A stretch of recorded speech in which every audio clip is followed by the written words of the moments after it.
Vamos lá. Então, hoje eu vou fazer uma leitura sobre Jesus no teu dia a dia, tá? A lição ou reflexão número 22, raízes. Tudo é belo numa gigantesca árvore, desde os galhos que se tornam ao terreno, princípio para que os pássaros construam suas casas.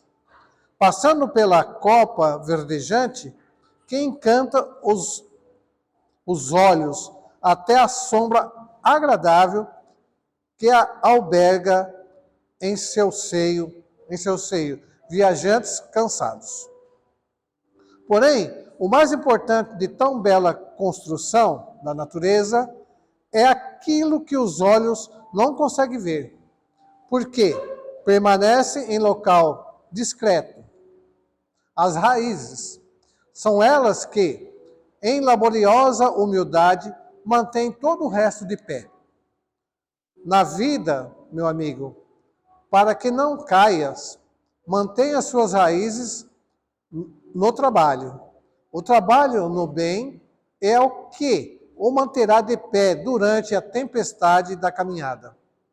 O trabalho no bem pode curar doenças, trazer alegria, preservar contra as investidas do mal, alterar seu karma, mudando seu destino, e, à semelhança das raízes das árvores, que seu trabalho seja discreto, imperceptível aos olhos humanos, caso seja possível. Pense bem nisso, mas pense trabalhando. Então, é uma pequena lembrança para a gente manter nossos pés firmes no chão, né? E firmes também na perseverança, na vigilância, tá? Que é o mais importante para todos nós. Vigilância que a gente fala assim, a coisa errada não é do meu bem, não é aquilo que agrada a Jesus. Então, é fácil identificar. Então, eu queria aqui pedir para vocês, aí no seu lugarzinho, manter a sua sintonia até o fim da palestra, né? Hoje será feita pelo Julião, o tema já está aí, ó, ceifa de luz. E vamos aproveitar esse momento para refletir e colher aquilo que só podemos ouvir, né? Usar os nossos olhos de ver, ouvidos de ouvir, para colher o máximo de informação e trazer para a nossa vida esses momentos aqui. Então vamos pedir a todos que, com o Mestre Jesus, vamos dar por iniciados o trabalho nessa manhã e pedir a todos que mantenham essa alegria, essa felicidade até o fim dessa palestra. Que assim seja. Bom dia a todos, que a paz do Mestre Jesus nos envolva nesse instante e que possamos colher daqui tudo aquilo que, como grandes exemplos nós temos. Vamos apresentar aqui pelo menos hoje 2 grandes exemplos para entendermos o sentido do tema de hoje, encargos, que é a lição de número 40 do Vinha de Luz. Esse daqui é um livrinho de bolso, ótimo para se ter na cabeceira, para antes de dormirmos, fazer uma pequena reflexão. Neste livro, Emmanuel teve a preocupação de sempre trazer uma passagem evangélica para instruir. Foi da onde ele tirou a reflexão para nos orientar. O tema é esse: encargos. Quando falamos sobre encargos, já fazemos uma filiação natural, obrigações, trabalho, aquilo que devemos fazer. E aí a passagem evangélica traz o seguinte: a manifestação do Espírito é concedida a cada um, visando a um fim proveitoso. Está lá na primeira carta aos Coríntios, capítulo 12, versículo 7. E qual é o verdadeiro significado, ou que palavras nós podemos tirar dessa passagem evangélica que Emmanuel procura nos trazer? Manifestação do Espírito é concedida a cada um. Vemos aqui uma primeira palavra, que é oportunidade. Todos nós, através da manifestação do Espírito, ou seja, tendo a oportunidade de estarmos aqui, graças a uma concessão divina. Mas aí vem outros questionamentos, né? O porquê? Qual o objetivo dessa concessão? Essa concessão, ela é nos dada, e olha que a fila é grande para vir para cá. Poucos têm essa oportunidade, mas ela é nos dada para que possamos nos aperfeiçoar. Um outro tema que também tem, uma outra palavra que nós podemos encontrar ainda nessa passagem evangélica, é reencarnação. Oportunidade de reencarnar para não só quitarmos débitos de outras vidas, mas fazer com que essa oportunidade concedida pelo Pai, melhor dizendo, possa ser mais proveitosa para nós. Nesse meio tempo da verdadeira vida, que é a espiritual, que nos é concedida a reencarnação, nós deixamos de lado, também por misericórdia do Pai, esquecidos ou arquivados lá dentro, erros e acertos de outras vidas.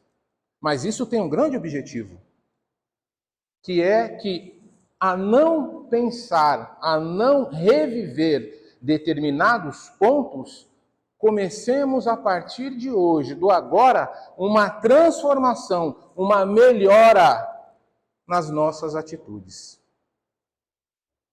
Emmanuel, através dessa psicografia do Chico, ele nos aponta inúmeros pontos em que nós, através da reencarnação, podemos conquistar. Um ponto pacífico que é para nós espíritas sobre a reencarnação é que nós conseguimos estar aonde deveríamos estar. Alguns poderão dizer, é porque você não conhece a minha família. Não é verdade? Mas será que nós paramos para pensar que estarmos aqui onde estamos, reunidos onde estamos hoje, nós somos tão diferentes assim em relação àqueles que nos acompanham? Seja a família, seja os companheiros. E Emmanuel faz uma comparação logo no começo desse texto, para que nós entendamos isso. Família e companheiros. que é como se estivéssemos adentrando, ao vir para cá, nessa nova vida, em um trabalho. Esse trabalho seria uma repartição pública. E nessa repartição pública, nós teremos ali vários companheiros, e cada um desses companheiros com uma determinada função, que é para que o objetivo daquela repartição seja cumprido. Então, a comparação que ele faz é: cada companheiro dessa repartição pública, imaginemos como se fosse um familiar nosso. Ali nós temos aquele que não gosta de fazer nada, nós temos aquele que sempre está atrasado, temos aquele que só aproveita o trabalho que o outro faz. Será que alguém se identifica? Alguém já consegue visualizar ali aonde trabalha, de repente, que existem essas figurinhas e assim não é a nossa família? Assim não é aquele cunhado que chega e toma conta ali do nosso sofá, da nossa poltrona? Assim não é aquele parente que às vezes, ao invés, melhor dizendo, de vir apenas de chinelo, ele já vem com uma mala e se instala? E essa relação que ele faz de uma repartição pública com a nossa família é justamente para que nós possamos entender também que é muito fácil olhar para o outro e ver nele esses defeitos, né? Agora, e se olharmos para nós? Será que não somos nós, esse folgado, que estamos deixando de cumprir com os nossos encargos? E esses encargos, meus irmãos, eles servem para um grande objetivo, que é a melhora particular de cada um de nós. Porque vejam bem, Emmanuel, nessa lição, ele coloca o seguinte ponto: a melhora individual, ela está espelhada naquilo que nós podemos dar ao outro, ou até mesmo o que o outro nos dá para que nós desenvolvamos em nós. Exemplo, a paciência. Quantos que estão à nossa volta como companheiros de jornada que muitas vezes não atestam ou provocam para que percamos a pouca que temos, para quem tem. Que alguns têm pavio, outros nem pavio têm. Aí de imediato a resposta está na ponta da língua. Então, todos esses argumentos trazidos por Emmanuel nessa lição são para nos alertar. Esta oportunidade é concedida de igual maneira pelo Pai, para todos nós. Também a oportunidade de trabalhar isso em nós. Então, se olharmos para o lado, assim como a casa espírita, aqui se qualquer um chegar, será que eu posso ajudar em alguma coisa? Não vai faltar trabalho. Vocês podem saber disso. Mas isso trazendo assim para o lado mais íntimo nosso, dentro do nosso próprio lar, sempre existe alguma coisa em que nós podemos fazer, auxiliando a esposa, auxiliando o marido, os filhos. Porque muitas vezes nós vemos nas dificuldades que os nossos companheiros nos trazem, uma condição de desistir, às vezes até da própria vida, porque acha que é demais. Mas é justamente isso que eu vou trazer para nós, que isso é uma oportunidade, isso é um encargo para que nós sejamos melhor na nossa vida. Está aí a oportunidade. O que nós chamamos muitas vezes de dificuldades, desafios, são eles. São essas dificuldades que são a oportunidade que o Pai está nos dando para sermos melhores, para elevarmos a nossa condição de compreender que está ali, neste encargo que nós recebemos nessa vida, a oportunidade de sermos melhores primeiro. E isso não há como revogar. Melhores para nós. Para que nós possamos levar ao outro a condição de ser um bom indivíduo, nós temos que também passar isso para ele. Emmanuel faz uma outra pontuação. Para que tudo isso mude, vejamos aí o que a doutrina espírita nos traz do momento de transição planetária que nós estamos atravessando. Mundo de expiação e provas para o mundo de regeneração.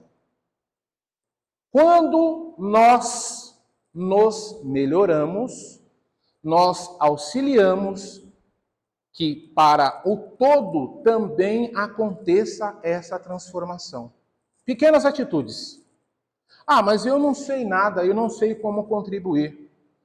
Diga um bom dia para quem passar ao seu lado. Você já está contribuindo. A pessoa pode até estranhar, né? Porque aqui entre nós, nessa correria que é o lugar onde vivemos, o estado que vivemos, quando você passa perto de alguém e dá bom dia, a pessoa já fica desconfiada que você quer alguma coisa. Mas basta você sair 1 hora de São Paulo, que isso é uma coisa tão natural, tão gostosa, que quando nós vamos para lá, nós nos assustamos com a atitude deles. E é algo tão bom, tão gostoso. Bom dia, tudo bem? Como você está? Será que a gente realmente não pode contribuir para a melhora do outro? Ou da sociedade em si? E um dos exemplos que eu queria trazer aqui para nós refletirmos é um outro personagem que nos traz lições enormes. O responsável, assim dito pelo Cristo, através dos encargos e responsabilidades que ele recebeu, de fazer e nos mostrar uma grande transformação, como um legado maravilhoso que ele deixou para a gente, que foi a disseminação, melhor dizendo, do Evangelho para nós. E foi numa imagem recolhida, que eu vou trazer para nós aqui, que nós vemos o momento em que esse encontro com o Mestre representa o início de uma transformação pessoal, aonde ele traz uma contribuição para nós. Alguém sabe dizer que momento é esse? Se recorda das leituras que já fez? Aqui, ele ainda era Saulo. Saulo de Tarso. Esse é o exato momento em que, dentro daquele conhecimento limitado que ele tinha, até aquele instante, ele ainda ia atrás dos chamados caminheiros, quem seguia a palavra do Cristo, atrás de mais um seguidor. Quando ele entra às portas de Damasco, como podemos observar, para quem não leu ainda, vai ficar a sugestão aqui. O livro se chama Paulo e Estevão, que é uma psicografia também do Chico, sob orientação de Emmanuel. E narra esse momento maravilhoso onde ele se depara com uma luz muito forte. Foi o Mestre que veio até ele para questioná-lo. Por que me persegues? Ele não conseguia ver, tamanha era a luz do nosso Mestre. A partir desse momento, há uma grande transformação na vida de Saulo.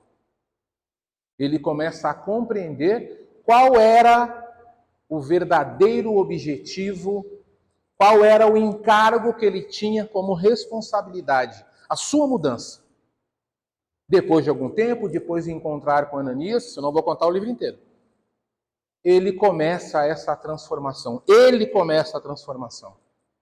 E essa transformação dele, através dos encargos que eram responsabilidade dele, assim como o Mestre disse aos apóstolos, ele é o meu vaso escolhido.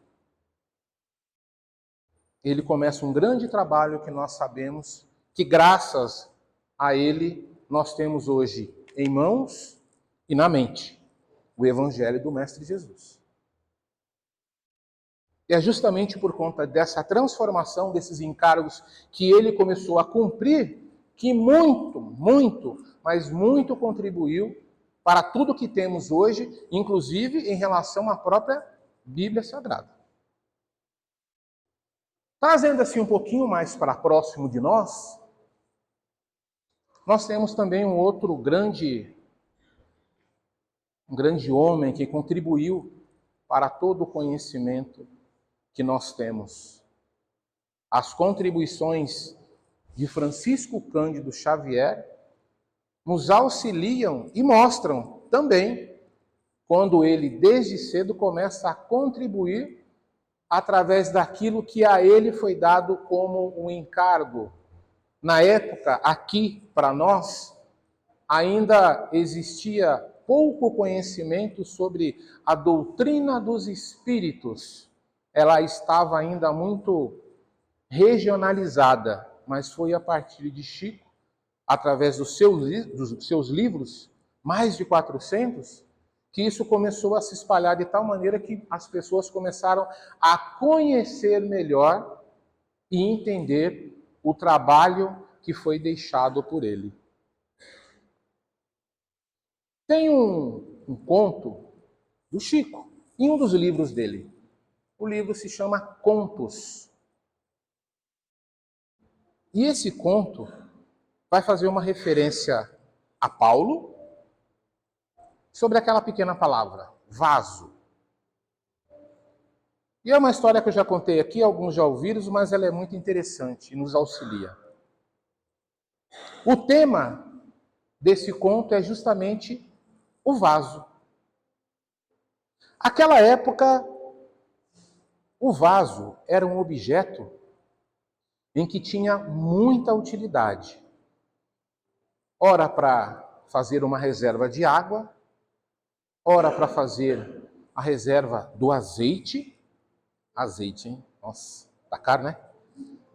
Ora para fazer a reserva de vinho. Então o trabalho do oleiro, que é quem fabrica os vasos, era muito valorizado. E a personagem dessa história é justamente ele, um oleiro bem-sucedido, excelente profissional. Fazia vasos e vendia muito. Com o dinheiro dos vasos que ele fazia, mantia não só a sua família, mas mantinha também familiares. Trabalhava de sol a sol. Excelente profissional, vasos diversos, bonitos. Mas chegou um momento em que esse oleiro teve um pequeno problema de saúde. E nesse pequeno problema de saúde, ele teve que deixar de trabalhar. Deixando de trabalhar, não teve condições de auxiliar os familiares, que por um acaso viraram-lhe as costas. A sua família, assim como outros familiares, deixaram de dar tanta atenção e o desespero batendo a porta daquele profissional, ele falou: eu preciso arrumar alguma renda. Foi para as ruas e virou um pedinte. Imaginemos nós, naquela época, como era estar na rua e pedir alguma coisa àqueles que nada tinham também. Depois de algum tempo, todos os dias pela manhã, ele saía, ia para as ruas, e um determinado dia ele sofreu um pequeno acidente na rua. Ficou acamado. Piorou um pouco mais, né? Não tinha mais nem condições de pedir. Os familiares viraram as costas. Acamado, em uma das noites, ao dormir, veio a ele o que nós entendemos mais hoje do que se trata, um sonho.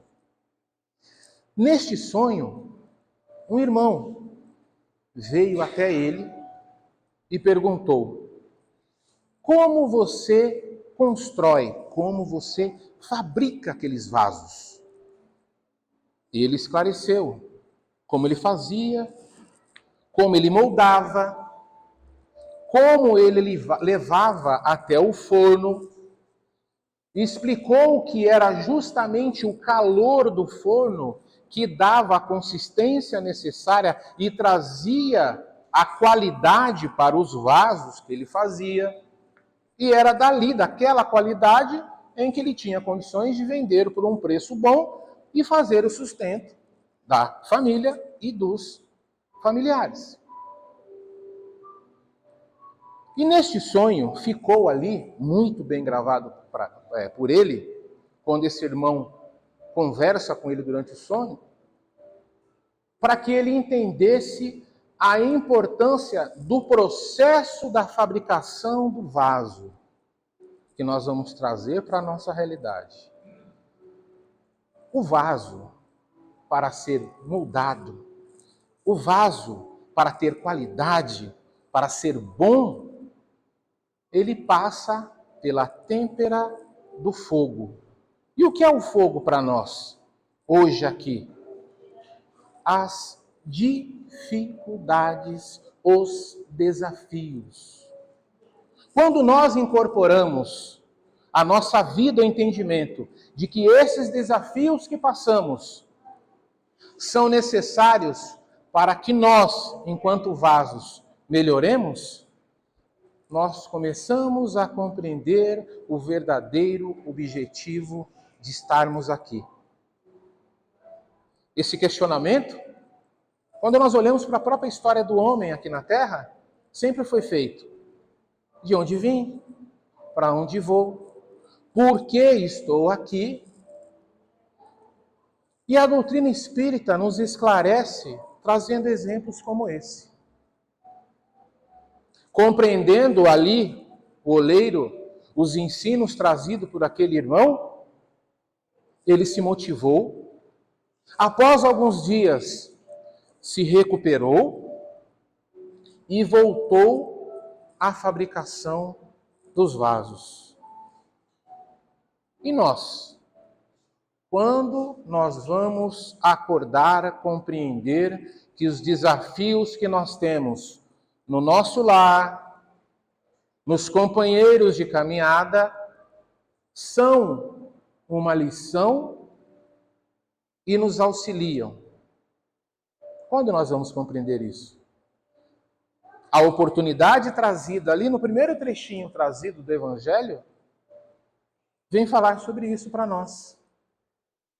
Isso que nós vivemos são os encargos responsáveis para que nós melhoremos a nossa vida, para que nós melhoremos e tenhamos mais oportunidades quando nós estendemos a mão para um companheiro.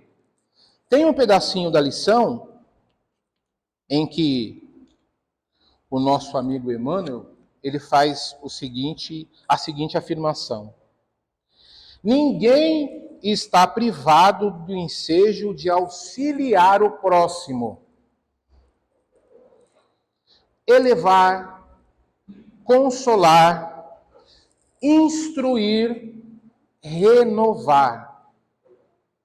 Todas essas opções estão ao nosso alcance, independente do conhecimento que nós temos. Como eu falei anteriormente, um bom dia nós já estamos fazendo isso. Porque olha a importância do bom dia quando você passa por alguém, a pessoa está cabisbaixa, ali desanimada, cheia de problemas, e você passa do lado dela e fala: bom dia. Será que nós nunca recebemos assim um bom dia que para nós fosse igual a um bálsamo que estávamos recebendo simplesmente por sermos enxergados por alguém? Ninguém levantou, como dizem, com o pé esquerdo e de repente bastou um bom dia do companheiro, da companheira, para fazer ele imaginar ou ela imaginar: vai ser um bom dia.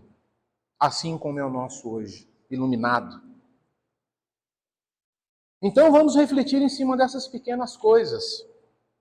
No finalzinho da lição, tem uma outra frase muito importante. O cargo vem à nossa esfera de ação, está ao nosso alcance, por perfeita ou por efeito da providência divina.